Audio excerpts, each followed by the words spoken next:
మన వీడియోని ఒక 1000 మెంబర్స్ వరకు చూస్తున్నారు. కానీ అందులో ఒక 5-6 మాత్రమే లైక్స్ కొడుతున్నారు.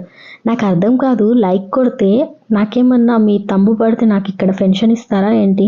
కాదు కదా. మీకు ఒక వీడియో యూస్ఫుల్ అనిపించింది, నచ్చింది అనుకుంటే లైక్ కొట్టండి అబ్బా. ఎందుకంటే నేను అన్నెసరీ వీడియోస్ ఏం పెట్టట్లేదు కదా. మరి ఎందుకు వీడియో నచ్చినప్పుడు లైక్ చేయొచ్చు కదా.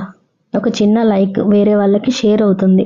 అంటే 1000 మెంబర్స్లో ఒక 5-6 మెంబర్స్ మాత్రమే స్వార్థం లేకుండా లైక్ కొడుతున్నారా? సరే అయితే అలాంటి వాళ్ళు ఉంటారు కదా. అలాంటి వాళ్ళ కోసం అయితే ఈ వీడియో. అయితే ఇప్పుడు మార్నింగ్ బ్రేక్ఫాస్ట్ కోసం మనము కొబ్బరి ఇంకా పుదీనా చట్నీని అయితే చూద్దాము. దీనికోసం మనకి పచ్చి కొబ్బరి ఒక హాఫ్ చెక్క అయితే సరిపోతుంది. ఈ క్వాంటిటీ మనకి ఒక 6-7 మెంబర్స్కి అయితే వస్తుంది చట్నీ. సరే, కొబ్బరి అంతా చిన్న చిన్న ముక్కలుగా తరుక్కోవాలి. ఎందుకంటే మనకి గ్రైండ్ చేసేటప్పుడు పలుకులు అలాగే ఉండిపోతుంది. హాఫ్ చెక్క కొబ్బరికి మనం ఒక 10-12 పచ్చిమిర్చి తీసుకోవాలి. అలాగే ఒక కప్పు కొత్తిమీర, ఒక కప్పు పుదీనా, ఇంకా కొద్దిగా చింతపండు, 2 రెమ్మలు అయితే సరిపోతుంది చింతపండు. మరీ ఎక్కువ వేస్తే ఈ కొబ్బరిలో ఉప్పు ఎక్కువైనా పులుపు ఎక్కువైనా ఈజీగా తెలుస్తుంది మనకి. సో అలా అవ్వకుండా కొద్దిగా వేసి అన్నీ కూడా ఒకేసారి యాడ్ చేసుకొని కొద్దిగా వాటర్ వేసుకొని ఇలా మెత్తగా గ్రైండ్ చేసి పెట్టుకున్న దీన్ని మనం తాలింపు వేయడమే. తాలింపు కోసం అయితే నేను ఇక్కడ కొబ్బరి నూనె వాడుతున్నాను. మీరు ఇంట్లో ఏ ఆయిల్ వాడతారో అదే వాడొచ్చు.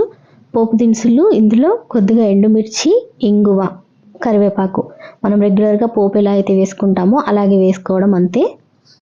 చాలా ఈజీ ప్రాసెస్, ఇంకా హెల్దీ ప్రాసెస్ అన్నమాట. మనకి పుదీనా కొత్తిమీర అనేది ఇంట్లో హార్ట్ పేషెంట్స్ ఎవరైనా ఉన్నా కానీ, లేదు అంటే బ్లడ్ తక్కువ ఉండే వాళ్ళకు కూడా కొత్తిమీర అనేది తీసుకోవడం వల్ల బ్లడ్ అనేది చాలా ఇంప్రూవ్ అవుతుంది.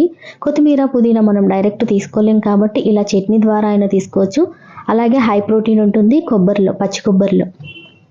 ఇదైతే మిల్లెట్స్ దోశ. నేనైతే మిల్లెట్స్తోని ఆవు నెయ్యి ఇంకా నువ్వుల కారం వేసి అయితే ఈ దోశను అయితే ప్రిపేర్ చేశాను. నాకు ఈ వీడియోకి కంపల్సరీ ఒక 50 లైక్స్ అయితే వస్తే నేను ఈ మిల్లెట్స్ దోశ రెసిపీ కూడా మీతో షేర్ చేసుకుంటాను.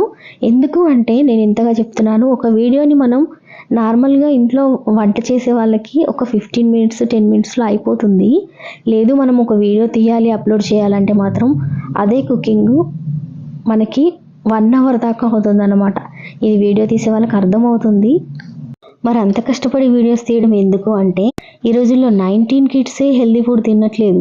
నెక్స్ట్ జనరేషన్ వాళ్ళకి ఇది హెల్దీ అన్హెల్దీ అని ఎలా తెలుస్తుంది? మనం చెప్పడం వల్లనే కదా, మనకి తెలియాలి కదా ఫస్ట్. సో ఇలా కొంతమందికైనా ఈ వీడియో యూస్ఫుల్ అవుతుంది అని చెప్పేసి నేను వీడియో షేర్ చేసుకుంటున్నాను. ఇలాంటి మరిన్ని హెల్దీ రెసిపీస్ కోసం మన ఛానల్ని సబ్స్క్రైబ్ చేసుకోండి. ఈ వీడియో నచ్చితే లైక్ చేయండి. Thank you for watching.